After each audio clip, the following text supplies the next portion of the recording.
Okay, now we're going to go to 5 headlines.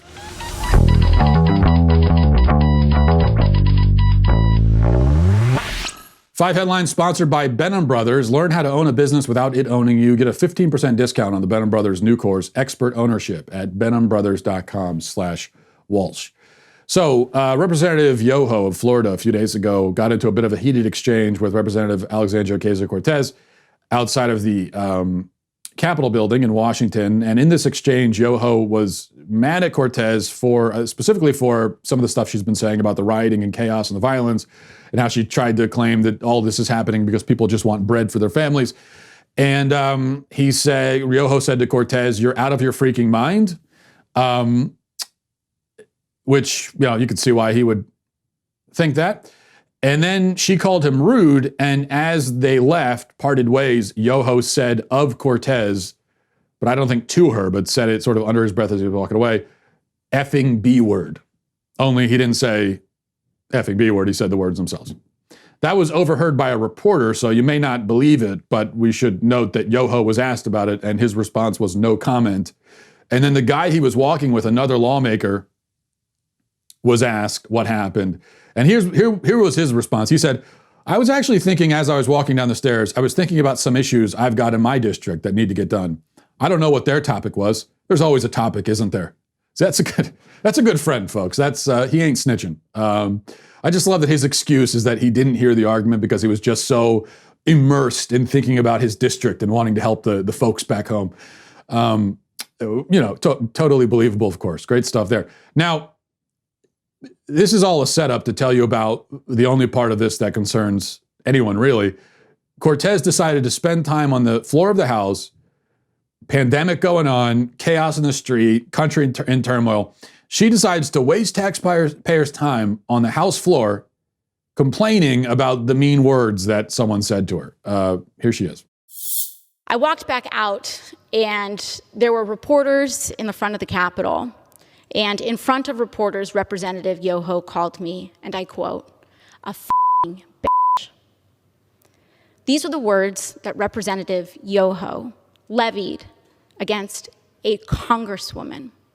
The congresswoman that not only represents New York's 14th congressional district, but every congresswoman and every woman in this country.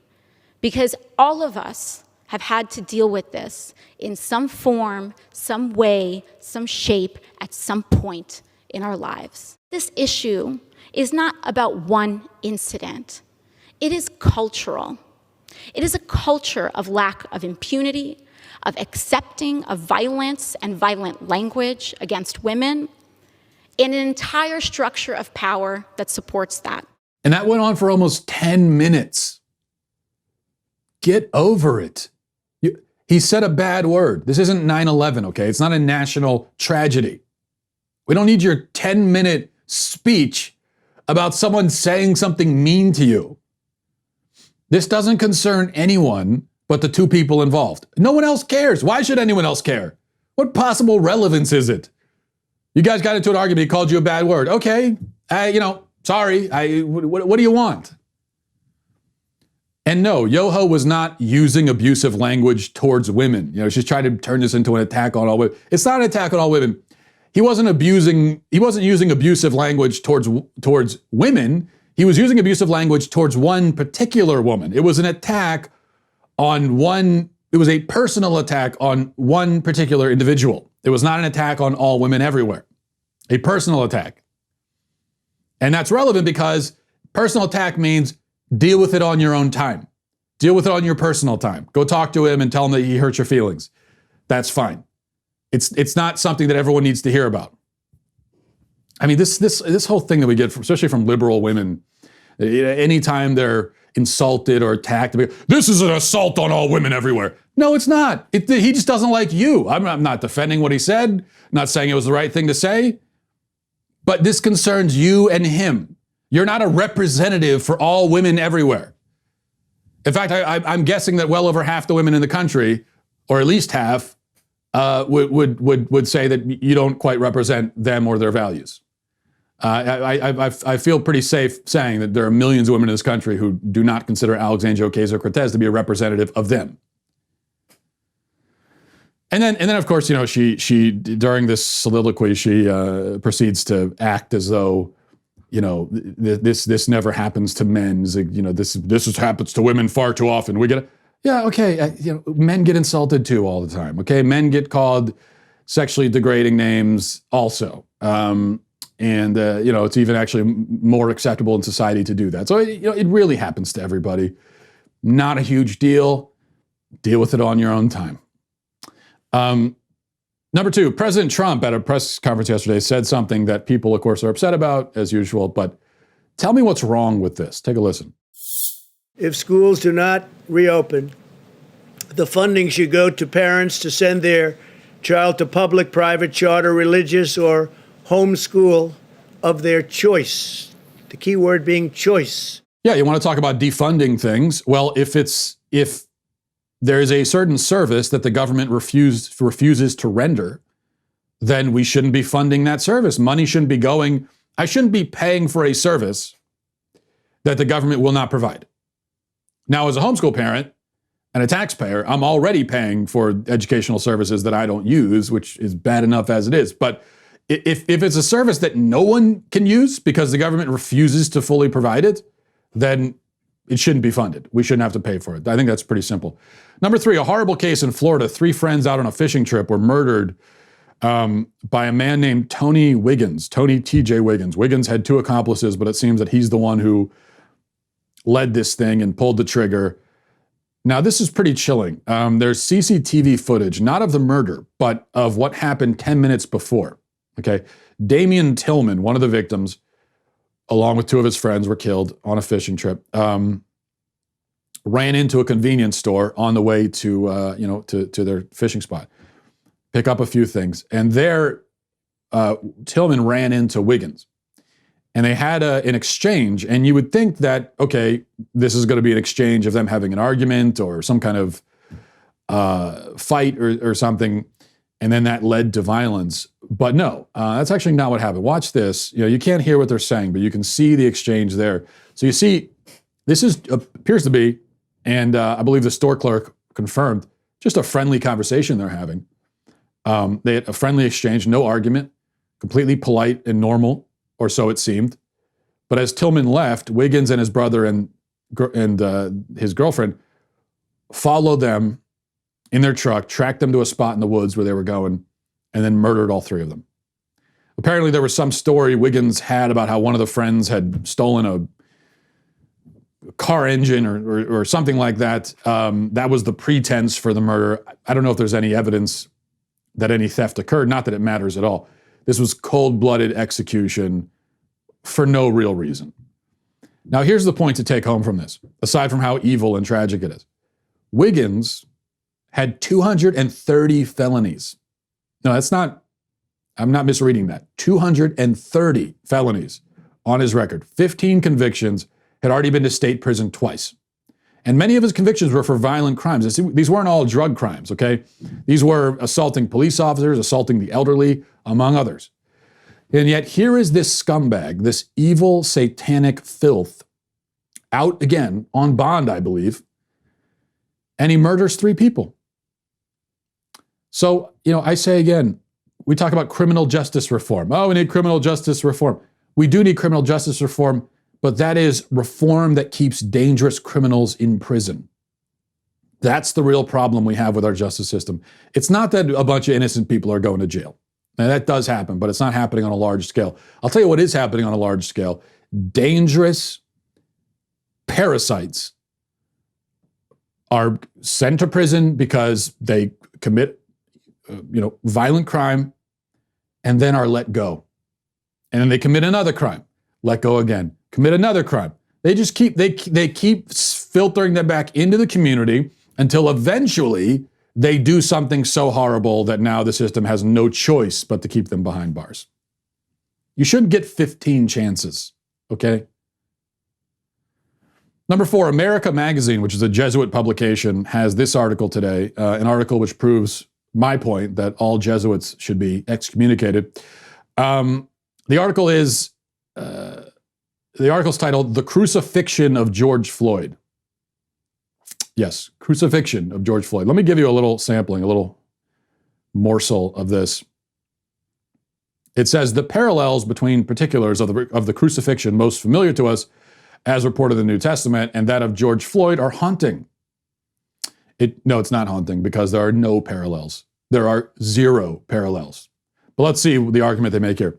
It should be stressed at the outset that in 33 AD, crucifixion was not reserved for those who claimed to be the Son of God or the King of the Jews, or who posed other threats to the civil authority.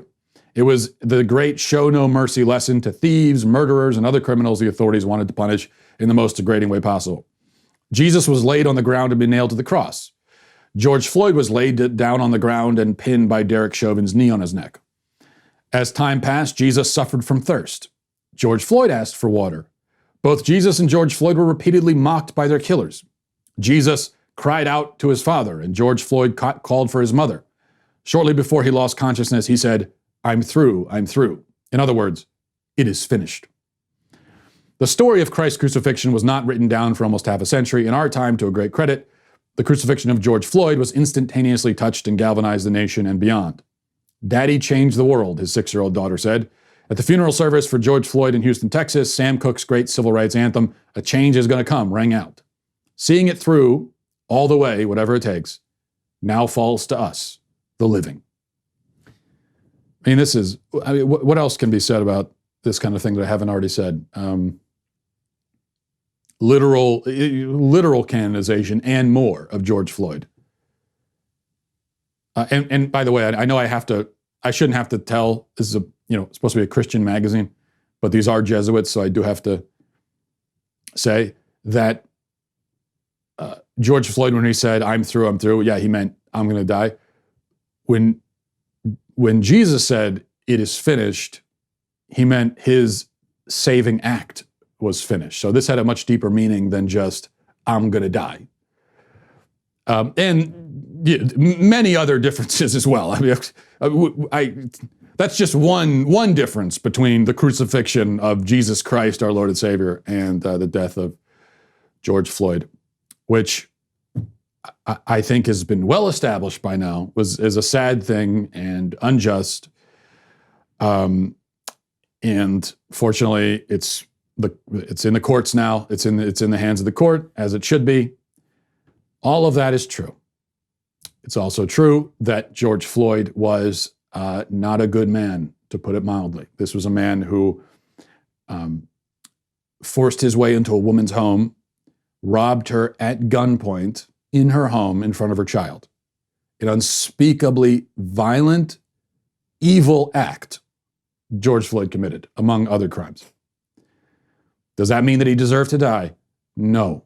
Okay? But it does mean that we should be very reluctant to canonize him or turn him into Jesus Christ, or, to memorialize him in a way that celebrates the man he was, because there's not a lot to celebrate there.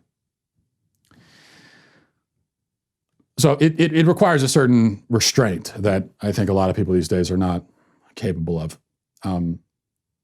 If you're capable of just saying, he didn't deserve to die, this was a terrible thing, and you want to leave it at that, fine, agreed.